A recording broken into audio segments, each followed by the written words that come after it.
It's how to invite like a pro. And again, there is a knack to inviting to anything. Some people have a natural, like maybe a person that hosts a party, they have a natural personality. But in business, when you look out there and you see people inviting, you see that success out there, usually that's, something that they've taught themselves how to do. It's not natural. We have several different industries on this call, a couple of that industries that'll be on, I'm sure, later, or watch the recording. But, the problem is the same in any industry if you're in sales. And listen, I always say, from the Living Larger course to everything I do, when I talk about influence and words and things like that, that it's true for every area of life. We are selling, whether you want to call it selling or not. When I share my faith, I'm selling. You better believe I'm selling Jesus. When I'm selling, what my product or service, I am selling. So we have to first embrace the fact that that is what we're doing.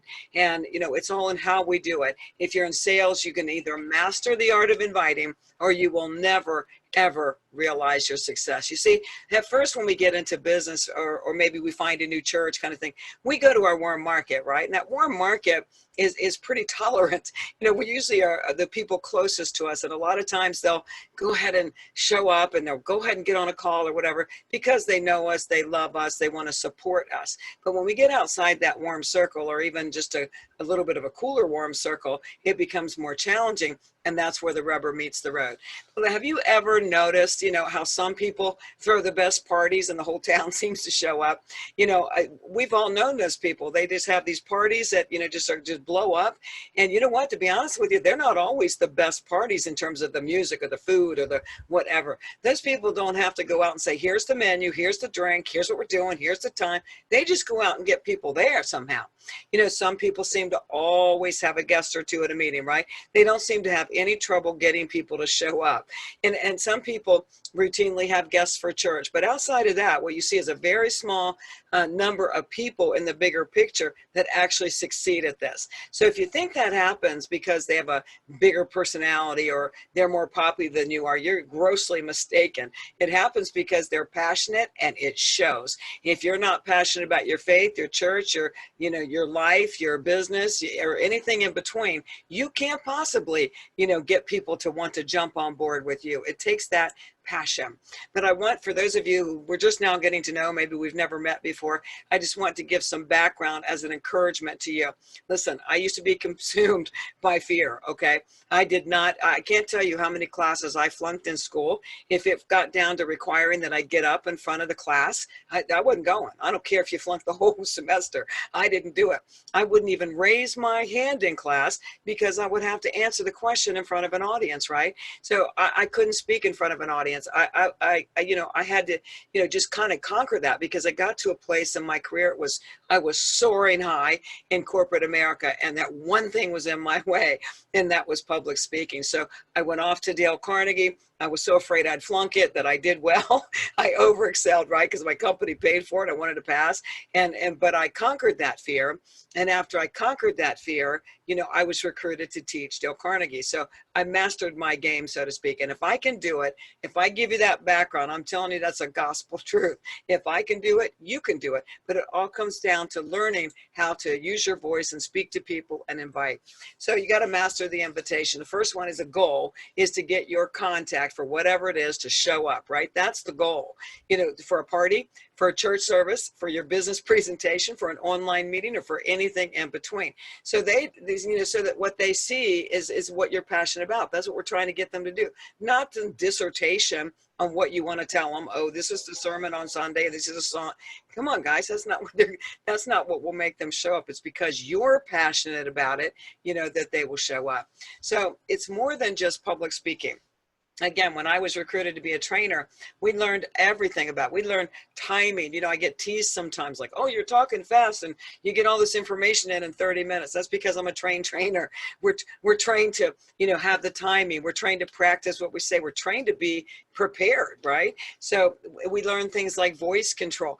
A lot of times I coached voice actually when I was in the auction business, because women tend to, put their pitch up in their voice and they'll blow out their vocals. Same is true for women in business. You get nervous and you make those calls to invite people, and guess what? You go up about 10 octaves.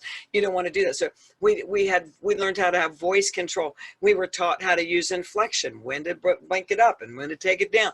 We were taught all that. Why? To capture the attention of the audience, whether it was 1 or 100,000.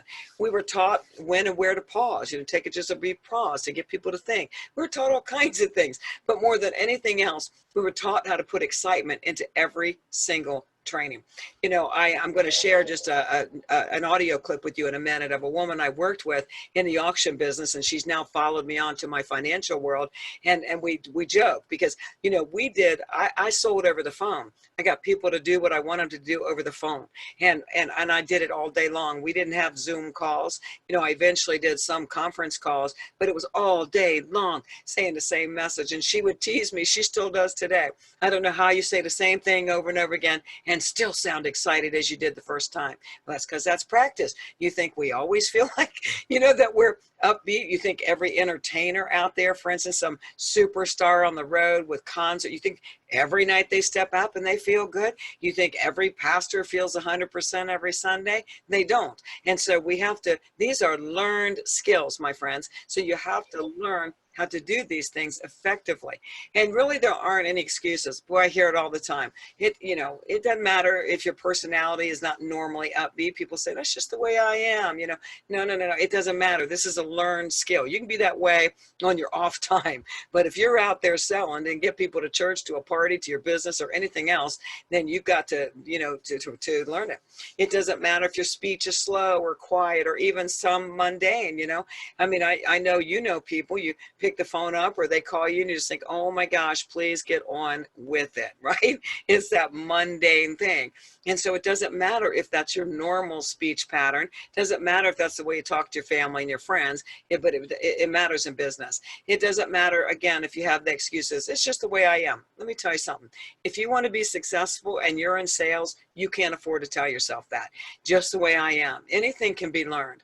And so just to say, well, this is a big part of my success, but I refuse to do it. It's just accepting failure.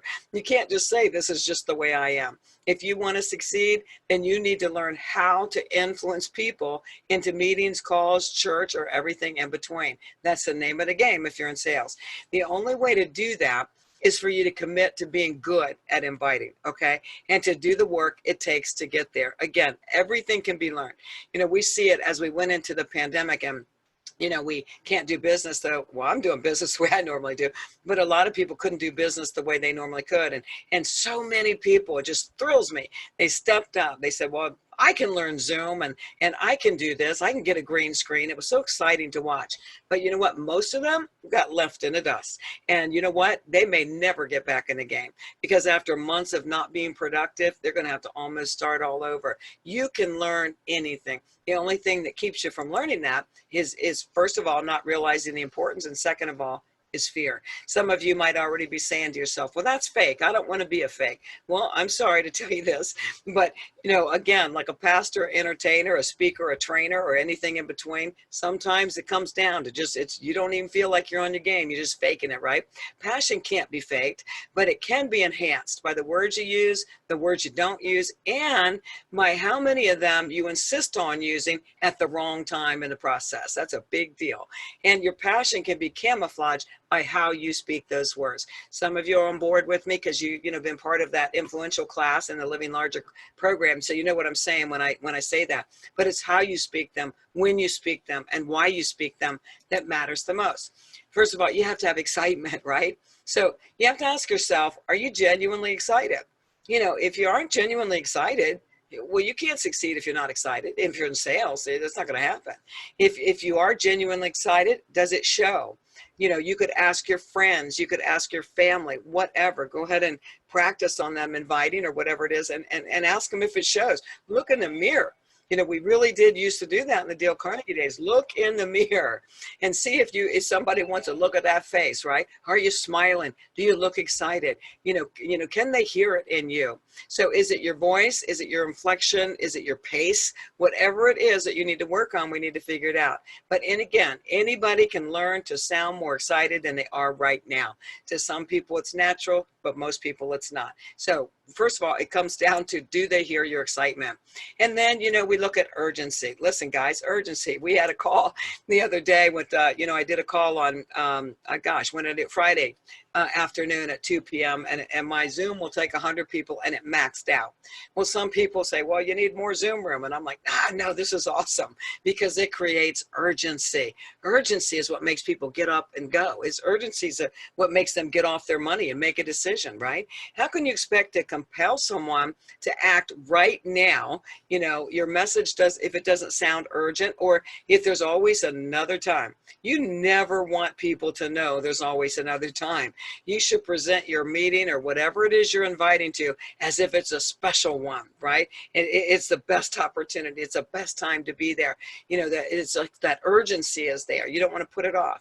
If it was church, maybe it's a certain message or a guest speaker or something. You know, I remember when we had Oliver North was a very good friend of a friend of mine. He passed away. In fact, my friend led Oliver North to his faith. So he would come to, and he lives out here, so he would come to our church often. When you talk about blowing up, Oliver North's going to be there, right? So the house filled up. So you should make it sound, you know, urgent like that. Like this is an opportunity of a lifetime. You'd never want them to think there's another time. It's all about that urgency. And then edification. Boy, I'll tell you one thing, people have a problem with this. I don't know if they don't know what to say. I don't think it's that, because they never say, what do you want me to say? Edification, you know, from church to a party host to a business meeting. If you aren't edifying the pastor, the hostess, the speaker, the business professional, you're the one to lose. So I don't know why you're not doing that. If you're not doing that, there's only one of two reasons. Either you don't know how, and again, that's a learned thing. If you don't know how to edify a particular speaker or whatever, you need to ask them, what should I say? Or ask someone else, what would you think I should say? You need to edify. You need to make it a big stinking deal that they have time with this person. Oliver North in church, you know, the speaker on a call, a conference filled with speakers, whatever. You need to frame that. They don't know who these people are, right? Or that's one reason that you don't know how. And the other one is your ego's in the way of edifying someone else. That, I think, is probably the predominant reason. And people say, well, I can do this by myself. I don't need somebody else. Why would I get him on here? Why do I need him on there? I can do it by myself. Listen, guys, don't be a fool. You know, even though you can do it, that's not the point. The point is when you bring somebody into the fold, whether it's a presenter or a speaker or anything else, when you bring them into the fold, you know, they're going to enhance your ability to succeed. Not because they're better at it, but because, you know, two are better than one. And so if you're not doing that, if you got some reason you're holding back, you know, then you need to examine your own heart and say, I want to succeed. In order to succeed, I need to, you know, do that. Two is better than one. I need to edify that person. I can't tell you, you know, it's how many times we see that happen. I've been part of calls. I'm like, oh my goodness, you know, wow, this person has so much to offer, but it was never spoken.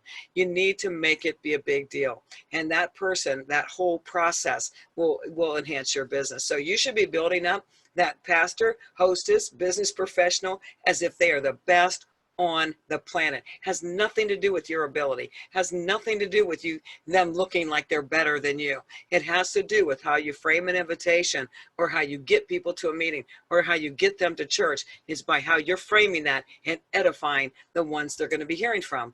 There's no way around it. Mistake number one is assuming people need all the details in order for them to be interested or willing to show up for whatever it is. That is so not the way it is. Listen, you know, what people need is to sense your passion. You know, that's what's going to inspire them, you know, about whatever it is you have to share. It's not because you go through, we're going to do this, and this one's going to talk, and they're going to talk for this many minutes. They're going to do this. No, guys, you know, it's your passion that's going to get them there. If you're not passionate, if you don't have that excitement, if you don't have that sense of urgency, why would you expect anything from them? I mean, how's that work? And so you've got to have it, they've got to sense your passion. They don't need, you know, a syllabus on a meeting for you to present your business. They don't need that. They just need to have that passion. Mistake number two is telling them you want to educate them. Oh my goodness, guys, you better be losing. Who in the world wants to go to a meeting? We're busy people, and life is not easy right now. Who wants to show up for anything if your whole thing is to educate them? You know, when you think about that right off the bat, you're insulting them. You don't know what I know, and you need to know what I know, so I need to educate you because you don't know anything. I mean, come on, guys. Who wants to do that? Instead, you might want to use, I want to share, enlighten, empower, or add to your arsenal, right? Something that gets them excited. Nobody wants to be educated. And when they're busy people, you have something they never heard of, you want to share it. You want to enlighten them. You want to empower them. You don't want to educate them. So if you're saying that now, unless you're a professional educator, getting paid to, book a class or something, you need to lose that from your vocabulary. You don't need to tell them you're going to educate them to educate them. And mistake number 3 is overlooking that rare opportunity. Again, when you frame the invite, it's important that you master that rare opportunity. It doesn't matter if you have calls 24/7 or you have presentations, 10 days a week. It doesn't matter. You need to frame it as if it's rare. Who would be compelled to show up, when you want them to show up, if it has no sizzle? The sizzle is the excitement, the passion, the urgency, and that rare thing, right? If there's always another day, a time, and you let them know it, big mistake, why would they commit right now? So you do everything you can to paint a picture of it's rare, now's the time, edify the speaker, right? You do everything you can to get them right now. And you don't tell them about another anything until you've absolutely, discount, because, they can't make that meeting and you know it. You don't throw in another opportunity. Okay, how about tomorrow night? Okay, how about Friday? You don't do any of that until you have eliminated the opportunity you called them for, and then you can move on to something else, right? Even though you have access to other meetings, other times, you don't want to ever let them know it up front. So stop saying we have a meeting every Monday night. No problem. Can't make it this week. Make it next week. Stop doing it. You got to add something rare and urgency, and all those things to it. Market to that rare opportunity only. And again, don't open the door to other things unless you absolutely have to. You take the sizzle out of it when you do. And when people think, well, I can go anytime, they got a meeting every Monday night. When they think that, you know what? They usually don't ever show up, because it can always put off for tomorrow what you could do today, right? So you never want to open that door. So here are some tips. Again, be excited, be confident, and show your enthusiasm. And if you haven't figured that out yet, you got to practice it. Get a mentor, get a friend, get a family. You got to be excited, be confident, and show enthusiasm. Remember, you have something valuable to share. Again, that goes back to your excitement. Do you believe that you have something valuable to share? I mean, I kind of look at life, I think about people out, maybe somebody out in a lake and they're drowning. Okay. And I see them floundering around, and my heart is just, and what do? I want to throw that life raft out there. And I don't think that they're going to say, well, you know what, mind your own business. I don't think they're going to reject me. I don't even think about that. I think I have a solution to this problem, and I'm going to toss that sucker out there and hope they grab on. So we have to sound like we believe it. We have to speak like it, and we have to invite like it. And if you really believe that you have a solution, a valuable thing that they need, you know what? It's going to come out. Your excitement's going to go up. Maybe you need a tactic like I use when I just think about them on that lake drowning, floundering around, getting ready to drown, and I toss them a life raft. It's not up to me if they don't want to grab it. Right? It's not rejection if they turn it away. But if you keep yourself looking at your business that way, or my faith and my example that way, you're always going to be passionate. You're always going to believe within you that you have something very valuable. And so you'll sound like it, speak like it, invite like it. And believe that you're offering a solution to that problem, not hustling for a sale. Listen, the worst salespeople in the world are hungry salespeople. I don't know if you ever heard that or not, but they do stupid stuff, reckless stuff. You've got a solution. You're not hustling a sale. And, in real estate, you guys have probably seen that book that was written, The Millionaire Realtor, or something like Millionaire Real Estate Agent, I don't think it was. And I loved reading that. I was in real estate, but I wasn't, doing business as a realtor. I was doing business as an auctioneer. And when I read that book, I just thought, wow, okay, I got something in common with these folks. You know what we do? We don't ever count the money till it goes to closing. We are so determined, right, that we're doing the right thing, that we're offering a solution, that we're, doing what we're paid to do. We don't sit there and count the money. It's the ones that count the money that are seen as greedy, money hungry agents. They're not good agents. And this is true for any industry, by the way. So when you're offering a solution, you can't be hustling a sale. Do not sit there and talk to somebody and you think, wow, if I get this one, I'm going to make this much money. Stop it, because that should never be your agenda. And you're going to lose your effectiveness, your excitement, your relatability, if you will, if you go that way. And always be in a hurry. listen, this is true for anything you're inviting to, right? Hey, I only have a minute, but there's something I need to share with you. I just got a second, but I want to share this with you. Why do you want to be in a hurry? Well, a couple reasons. It looks like you're excited and you're busy, right? That's gonna rub off. They're gonna see it, right? When you're in a hurry. It also keeps them from asking 29 questions. You just don't want to get caught up in that, because what'll happen is they won't come. So if you're inviting to church, well, what time is it? Well, what do I wear? Well, when's the music start? When's the sermon start? How long is it going to be there? You want to rush on by it, because you don't want them to lose the excitement of just coming there. And so if you're in a hurry, you can avoid some of those things. We always hear pay a compliment, but guys, make it a sincere one when you're inviting, right? So what I like to use is, I thought of you because, I always want them to know, I thought of you. I thought of you because I know you're into healthy living, or I know you're a good steward of your money. I know you have a desire to be debt free. I know you have a great example of whatever, right? Just something. There's something in there to compliment them, lift them up, right? I respect your opinion is a really good one. I know you're an accomplished business person. It could go on and on and on, but stay on track here, guys. You don't want to talk apples and oranges, and talk to somebody, compliment them on one thing that's polar opposite of what you're trying to do. So you always want to put out a compliment. I thought of you because, or whatever works for you, something like that. And remember, less is best. Listen, and don't make them, drown on information from a fire hose. They don't need it. You need to keep their curiosity up. What we do is, we get nervous, and people start, we don't have that urgency, and we're not in a rush, and people start asking questions. Before you know it, we're giving them a dissertation. They say, it doesn't sound like it's for me. Listen, nobody knows what they're saying no to.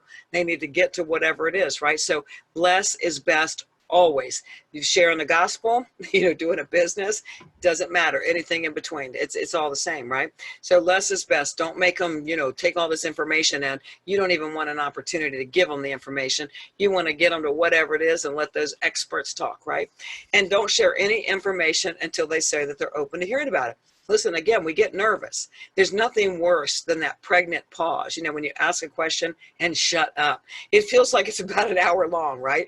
But if you'll just, do that, hold back your words. Don't get nervous and start throwing up all over them. If you just hold back your words and just be patient, patiently wait until to hear what they have to say, right? So those are some immediate tips.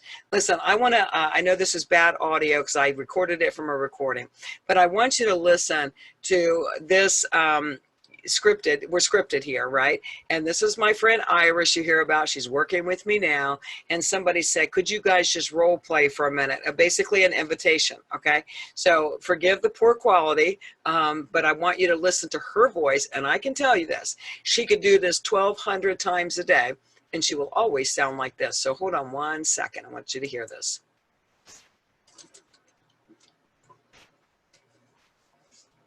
Yeah, we'll just do something cool. Hey, how you doing? Well, actually, I'm doing great, Iris. How you doing? Well, I was wondering, you didn't say anything for a minute. Everything's going okay with you? Yeah, I was a little distracted. Somebody was talking to me. I'm sorry about that. Yeah, you got me, girl. How you been? Doing okay. Man, there's been so much going on, but I gotta tell you, whew, I've been introduced to this concept, and you know how we roll, and we're trying to make sure that we have our coins together and that we get our debts paid off, and it just seems like it's not fast enough. Yeah. And I'm gonna tell Lynn, let me tell you, I heard about this program. It was introduced to me. Mm-hmm. I shared it with Rodney, and and that's the Rodney test? That's the Rodney test. That's right. And I'm going to tell you, they just, simply said, hey, you know what? If you had an opportunity to pay your debts down, not just your debts, but your mortgage, down in a fraction of the time. And I'm not talking about adding additional money per month, because we already know about the amortization schedule and that plan and everything. I'm talking about adding, literally paying your mortgage down without adding any additional money. Would I be interested? I was like, yeah. So once I know about it, got my numbers read, hey, I want to know, is that something that interests you? Well, come on, Iris, that sounds too good to be true. let's just get together on a call. I have a phenomenal lady. Her name happens to be Lynn. Well, how could I resist to get on a call with a Lynn? I mean, come on. She is literally a market expert. She isn't new to the industry. She's seasoned. She's able to give us context as to what money really means and how we need to navigate it better. I'm going to tell you, you won't be disappointed. Let's go ahead and schedule a call. Is 5 o'clock good for you, or? Yeah, 5 o'clock works. How long is it going to be? I would say about an hour, but it's give and take, maybe 30 minutes or so, just depending on how many questions you may have. Okay. Iris, I love you. I trust you. I'll be there. Perfect. Well, in the meantime, in between time, we're going to set for 5 o'clock, and I'm going to shoot you over a video right now. Shoot it over to you. You watch it now? Yeah, I'll watch it now. Yeah. Okay, super. Let me know what you think, and I'll holler back at you in about 15 minutes. Perfect. Okay, so that's I hope you could hear it. I know it's poor quality. I'd ask you to forgive me, but what you heard was excitement. She could do that again 1,200 times a day and sound the same because she's practiced it, because she works on the inflection. So that was an example of a warm call to get to a meeting, right? And so the excitement was there. And then she did the edification. And then she asked, go to the meeting. When they said, when they said, how long is it going to be? She answered the question, right? And she just said, you won't be disappointed. That's excitement. That's urgency. That's all the things we just talked about. But guys, no matter what industry you're calling from, we all have opportunity or access to scripts, right? And some of you might say, well, I don't like that. Doesn't sound like me. Well, listen, use a proven script and practice it. We see that. You'll see it in telemarketing. Who's ever, picked the phone up, unfortunately, had a really good telemarketer. Many almost get me, right? Or sometimes you get one that's a dud. They're saying the same thing. One is saying it in a way that just might compel me to do what they want. And the other one, I discount completely because they just don't do it well. Practice smiling when you speak. That old thing is true. People can tell when you're smiling. On Zoom, we have the advantage of looking at them. You picking up the phone, you can't tell. I guarantee you could tell my friend Iris was smiling. Practice using inflection. Get a recorder. Get a digital recorder and just say things over and over again. Get critiqued by friends. Again, this is a learned skill, and it is a deal breaker for you and your success. Okay, so practice it. Practice asking the questions and practice shutting up. It's the hardest thing in the world to do. It's still hard for me, and I've done it thousands of times. But if you'll learn to ask those right questions, right, and you'll learn to just be quiet, they will give you every answer you were looking for. And once you've mastered these things, then you lather, rinse, repeat. The more you do it, the better you get at it. The more you do it, you'll start to learn, oh, I changed just a couple words, and that really had a great impact. I felt good when I said those words, right? Guys, everything is a learned skill. You can do it. And the power of the takeaway is the last thing. Listen, don't beg people to listen. Go back to the person on the lake, right? They're drowning, you got a life raft. Don't beg those people to listen to you. You're not going to stand there and beg and say, please take it. Won't you please say? You throw out the solution, they grab it or they don't. Don't beg them. Don't beg people to attend. Don't act like, you got some kind of reward if they show up and like you're desperate to get them. Take it away instead. Let them know there's limited seating. There's a limited opportunity, whatever. And that you'll move on to the other people on your invitation list. Take it away. The more you take away, the more people want. In real estate, again, I've got a dear friend, Bev Clark. She's a broker. We did a lot of business together. And she would always say, you drive me insane because you're just constantly taking it away. Take it away. The more people feel like, well, wait a minute, you're not going to chase me, the more inclined they are to want to hear what you have to say. So let them know. I'm going to move on to the invitation. I'm going to move on to the next person, however you want to frame that. But it's that takeaway is going to get it. Let me tell you something. If you have the luxury of time, you always have free time. You're never busy. You can get on the phone and talk for 3 hours. You can go over this thing and beat it to death. Then you know what? You can't ever get people to believe in you, that you're excited and you're moving. And so you've taken it away is a great way to let them know, no, excuse me, you're not the only fish in the sea, and it works. So learn to take it away. So I know that was short, sweet, and fast. And this is great. We have 20 people here. So if you have any questions or comments about the way that works, now's the time to do it. Anybody out there? Questions, comments? You learned everything you needed to learn. No questions, no comments. Lynn, this is Debbie Fields. That was great. Such simple tools that we can put in our tool belt that any of us can do. We don't have to come from a financial background or be an expert in anything. These are just common sense. Take a deep breath, smile, and know what you're doing. We can practice these in front of the mirror. We can practice these with our best friend or our spouse, which happened to be the same for me. But I love that these are small bites that add up to a great big delicious pie for the people that we're approaching and for our business. So Right. Thank you. Oh, you're welcome. Thank you, hon. I appreciate that. Yeah, that's it. We complicate it. Like a lot of people will get into a new business, for instance, and they're like, I got to learn, I got to know everything before I talk to anybody. And that is so not true, because it doesn't matter what you know. You're not supposed to tell them all that stuff. You're supposed to show the passion and get them there. But we do the polar opposite. So it's like we're getting ready to get ready to do something. One thing that keeps us from, keeps us there is fear. Listen, I've been at this a long time. Some days my phone feels like it's 1,000 pounds. Okay, it's fear, but we have to work through it. But listen, Dale Carnegie says we're not dealing with people of logic, we're dealing with people of emotion. So trust me when I tell you, when you're excited and you've got that stuff going on, the rare opportunity, the urgency, they can feel it. And that's what's going to get them, not all this other stuff. Okay, so thank you, Debbie. Anybody else? Lynn, Yes, Lisa. hey, I got on late, so I missed the first 30 minutes of it, and I'm really sorry about that. I don't really have a question, but I did notice that Rebecca Weaver typed in the group chat that she has people who will confirm on the phone, but then not show up on that. So she's asking if you have any insight on that. Well, again, be upbeat, and you gotta learn to gauge it, okay? Because listen, I'm a Christian, I'm a nice person. I hate to confess this, but I can't tell you how many times I said, that sounds good. Listen, sounds good. When I say that sounds good, that is not a commitment at all. It's not a commitment. So, when people, you can tell by the wishy-washy kind of things, great, I'm going to save you a seat. That's where that urgency comes in. There are only so many seats, so many opportunities. I'm putting your name on a seat. Because, a lot of times we think they've committed to coming, but they haven't committed to coming at all. It's a lot like me saying, this sounds good, just to get you off my back. What time is it again? I didn't commit anything. And so a lot of it is that. The other thing is, listen, we got to start picking the phone up. Okay. You get somebody to commit, let's say, what is today?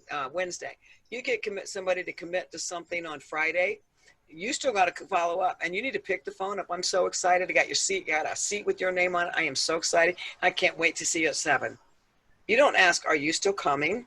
You assume they're coming. They said you were coming, right? So you still have to pick the phone up and call them and just say, I'm so excited, man. Remember, I got your name on a seat. I saved you a seat, right? So they feel obligated.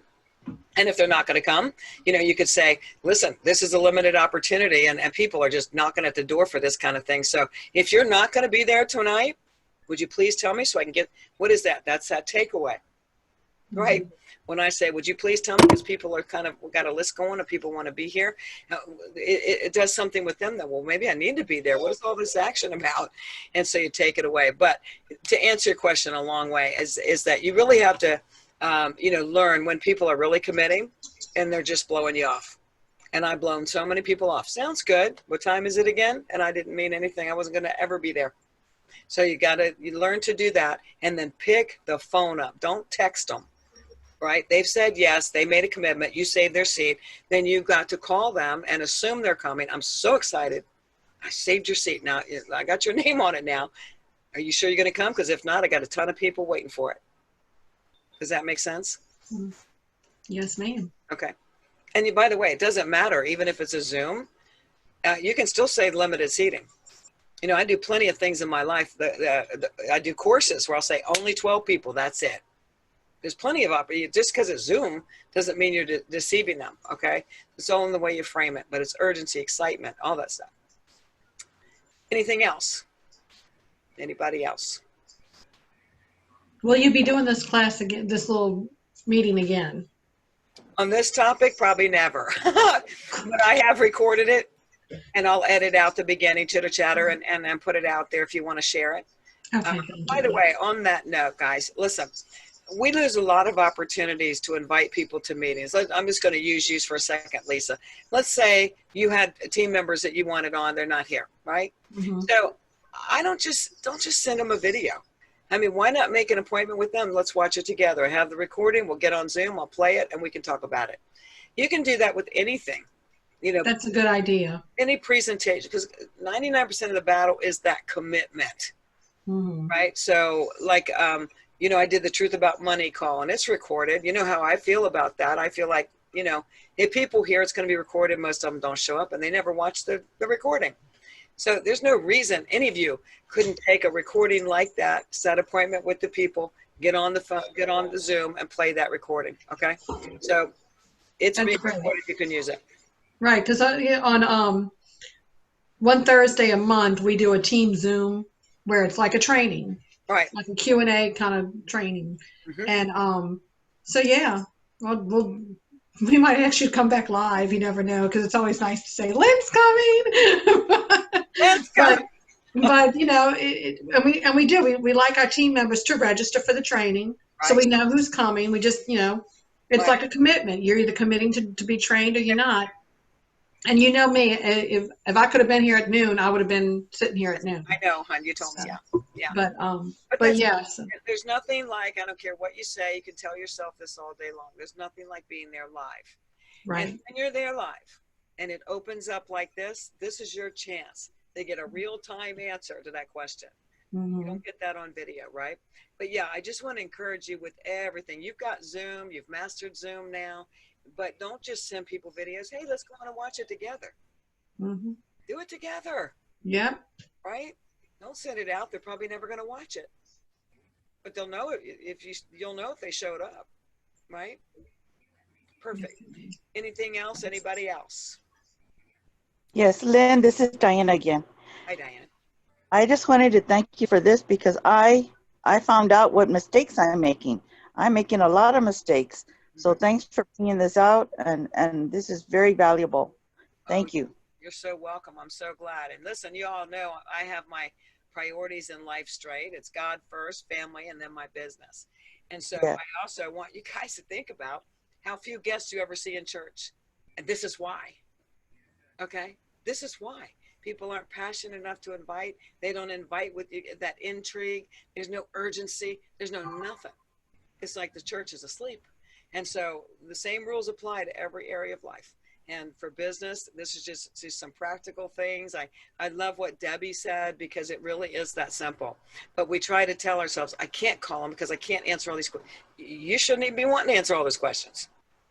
It's decision time, man. This is awesome, right? So it's all that excitement. And again, you can get somebody, practice with them. Listen, I still remember back that Dale Carnegie class. I was scared to death of everybody practicing. I was mortified.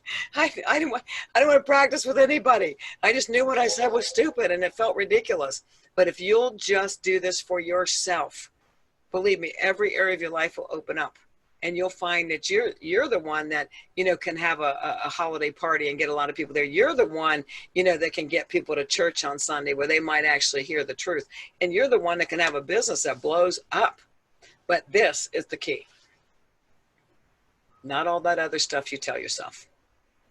Okay? Is that it, folks? Looks like. Okay, God bless you guys. I hope this helped. I'll get a recording out there as soon as I can, okay? You take care. Lynn, can I show you something real quick? Oh, please, Bill. Yes, go ahead. Okay, let me see. There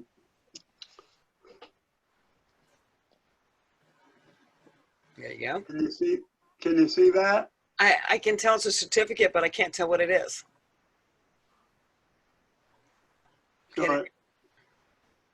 I'm sorry. What is it? Tell us. Okay, sorry. It is my Dale Carnegie certificate of graduation. Oh my goodness. That's awesome. That's awesome. Yeah, and in 1969, I took the instructor training. I was just 30. I did not pass it, but I didn't fail it. They said, come back when you're a little more mature. or whatever. So I never got certified, but I have tried to practice the principles over the years, and it's one of the best things I ever did. I was recruited and trained by the #1 salesman for the Carnegie courses worldwide in '68, and met him in let's see, would have been, no, in '66 he was, and I met him in '67, right after I got out of the Army, and it was, I would highly recommend that program to anyone, or read the books, listen to tapes, whatever. It will never leave you, and it filters into every area of life. And so, Right. really, guys, for those of you not familiar with that, the course, the Living Larger course, that's what it's all about. It's really taking what I learned with how to win friends and influence people, and modernizing it, and then making it work for social media across the world. That's really what it is. #1 purpose for me is the kingdom, build the kingdom, right? But anybody can learn to influence like that, but I would recommend that course. There you go. I can see it now. Maybe because I know what it says. I can see it. That's awesome. By the way, I know you're not I know you don't have a problem me asking this question, so I'm going to go ahead and ask you so you can tell everybody. How old are you, Bill? I was 81 in March. 81 years old. How cool is that? And those principles have never left him. This is Right. like One run, 2 zoo, 3 tree, 4 door, 5 hive, etc., all the way up to 20, I could tell you. There you go. And so they don't leave. And you know what? They go in, again, every area of your life, the principles you learn. So what you learned today, it is good for every area. But listen, it's a learned skill. You don't come out of the womb knowing what to do and how to inflect your voice and how to sound excited. And there are plenty of days I don't feel excited, okay? But nobody would ever know. And so that's what it's all about. You need to put your passion, needs to spill over into the lives of the people you're trying to influence into your world, for whatever that is. Thank you, Bill, so much for that today. You're welcome. Thank you so much for the great instruction. It's my blessing. Thank you so much. I guess that's it, guys. Last call. Oh, I see. Okay, Ann? Hi. I am so sorry. I was just not able to get on earlier. I apologize for that. Anyway, my question is, you say you're going to get this out there, the recording out there. Where is out there? Good question. That's a really well, it'll go on Facebook for sure. I will take the email list of all of you on here and send you the link to my YouTube, and it'll be on my YouTube. So if you're registered, that's why I did that. I had you register. I don't usually do that. And so I can send you a link to the recording. Right. Thank you. You're welcome. Is that it? And this is Debbie. Yes. Just awesome information that I've heard with all the various companies that I've participated with in one way or another. And there have only been a small handful of companies that I've aligned my values with. But just hearing the information about the scripting, because I was always more of a scripted person, it would just made it so much easier for me to have something in front of me. But I don't know that I ever really overcame the ability to have it sound like a script. So, and I'm sure that just comes with practice. So it comes with practice and your willingness to, open yourself up and be critiqued. And then you just practice it and practice it and practice it and practice it. What makes anybody an expert at anything, I remember reading Malcolm Gladwell's book, and I think it was in the Outliers. But anyway, he's talking about people, experts at certain things. And he used the Beatles, okay? That when the Beatles came to the US, that they were just off the charts, and people would say that their music was, as perfect, working together, I guess, playing together as you could possibly get, right? But that didn't come because they were all just these gifted musicians. It came because they, were on the streets, in London at a festival 5, 6, 7 days a week, and they practice. So there's something called the 10,000 rule. Don't get intimidated by it. But if you do anything enough, I guarantee you, I talk to auction on the phone to clients at least 10,000 times. And so I guarantee you, it comes down to practice, right? And when you get it right, Like when I'm preparing to do, I didn't get time for this one, but you've seen me do training calls, right? I have practiced it. I know when to put my inflection. I know when to put some emphasis on something because I'm a trained trainer. But when, no matter what it is, if you just take your script and you just practice it and practice it and practice it, you'll be able to do it in your sleep and sound as excited as you did the first time you did it. And so I would encourage you to do that. Get that script, and remember, short and sweet. You don't call people to invite them to something and tell them everything they would learn when they get there. That doesn't make any sense.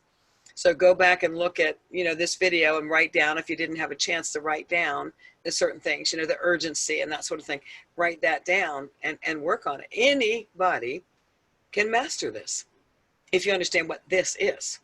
And this is short, sweet, passionate. And try to remember, like, maybe if it helps you, maybe you get a different thing, but I'm telling you, to keep myself going when people say, I don't know what you're talking about, I don't know why, I think about that drowning person and the fact that I just threw a life raft out there. And if they don't take it now, they're probably going to take it soon. So I don't give up on them, right? If I threw it out there and it's 10 feet too far away from them, I pull it back in and throw it back out again. Because I know I have what they need. And you need to have that passion. I have that for my faith, and I have that for my business. I know I have what they need. So rejection doesn't look like rejection when you look at it that way, or when you see the rejection, you almost feel sorry for them. I just threw them a life raft, and they refused it. Right? So you continue to tell yourself those things. The belief system's got to be there. That's something that, if you don't believe, you won't be effective. Thank you, Debbie. Practice, practice, my friend. Lynn, I'm sorry, Debbie, go ahead. I was just going to make an additional comment. For me, belief is never a problem. Once I've committed to something, and it's not belief, and is not really the issue at all. It's always, and I guess it really goes back to a long time ago. I kept feeling like I've got, and you mentioned it earlier, getting ready to get ready. I always felt like I needed to know more. I needed to know this, needed to know that. But even though that sounds to my detriment, I had a situation yesterday. Somebody called me and said, the reason I'm going to join with you is because of my willingness to be a good support, a good resource person, and to know that I would have the facts, whatever it is that they needed. And I said, well, that's to my detriment as well. Yeah, it works both ways. It does. It's good to have the knowledge, no doubt about it, but it's hard to control spitting that knowledge out when you get too much of it. It's hard to control. Yes. But it is like, when people come to their faith, for instance, right? Nobody tells them, listen, don't you talk to anybody till you know that Bible frontward, backward, and everything. And you're never going to know it. You're never going to know it all. It's true for health and wellness, true for finances, true for the God. It's everything. And so what happens when you see somebody come to their faith? They're just going out excited. They don't think they can screw up. They're just telling you, man, I found this, and this is a game changer. But if you slow down in your business, try to think of that analogy. If you share my faith, right? You slow down in your business too much, you're going to be a walking encyclopedia, but you're going to talk like one too. Right? So you still need to practice the scripting, the inflection. And I know a lot of people, the first reaction, I've taught this too many years, right? First reaction is, I don't want to be fake. That sounds fake. Well, again, think about your pastor on Sunday morning. He ain't always feeling 100%. Think about the entertainers you love. They ain't always feeling 100%. They're faking it, okay? And so if that's what it takes to do your job, sometimes you just have to, excuse my French, suck it up and do it. That's what you have to be doing. Fake it until you make it. Yeah. Yeah, exactly. Fake it till you make it. You betcha. Thank you, Debbie. Thank you so much. You bet. Anything else? I'm sorry, go ahead. I'm sorry, this is Renita. I know we got Deborah up there. Like Debbie, I'm getting ready to get ready. I have all this information, but I'm still excited. And when I start talking, it's like, how do I reel myself back in? And I know it's practice, practice, practice. It is. And I hear it. I love your teaching is so awesome. I love it. I got the message yesterday, and I said, and at first I thought it said Pacific time, and I had to read it again because I didn't want to come on at 5 this evening. But anyway, so glad I read it again and got it right. But this is awesome. A young lady, young. We're all young, called me yesterday after 5 years and asked, and I just did it. I just threw up. Yeah. But she asked me to send her the information again. Hmm. So now I'm going to call and say, let's look at it together. I'll be calm and not like that. Some of your pets are so glad to see you when you come home, you know. Right. But this calming down, even being seasoned, I should say, because like you love the Lord, love the Word, and feel like to just pounce, but Well, think about it again. You guys find your own thing. The life thing, the life preserver, that works for me. Okay. I'm not going to stand there on the side of the bank of the river and say, what if they're offended when I throw this thing in? What if they're rejected? I'm not going to say, hold on a minute. I want you to know what this is made of. It's 12 inches in diameter. It weighs about, 1 pound. You're not going to do all that. So what I'm getting at is when you can remember that what you have is so incredibly important, a game changer, right? When you can, it's a lifesaver. okay. You don't do all that stuff. You're not going to, I want you to try to visualize. If it's not my thing, come up with something. Because I really do try to visualize. When I hesitate to pick up the phone, I'm like, shame on you, Lynn Gardner. You got something they need and you're sitting there like a wussy, won't even call them. That's why I talk to myself. Oh. Okay? And again, try to remember, they don't need to know all that stuff. They just need to grab onto it. Right? Right, gotcha. And again, if I throw it out and it's too far away, they didn't reach it, I didn't reach their heart, in other words, I'll pull it back in and throw it out again until they tell me, I'm not going to ever grab that life raft. I'm just going to sink. Okay. Okay? And you got people like that, I know. Okay. Yep, that's it. Nice to see you today, my friend. Thank you. And Debbie Fields, I think you had something, hon.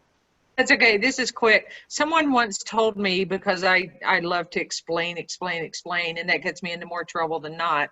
They said, invite them over to dinner for lasagna. Tell them it's at 2:00 and there's limited seating.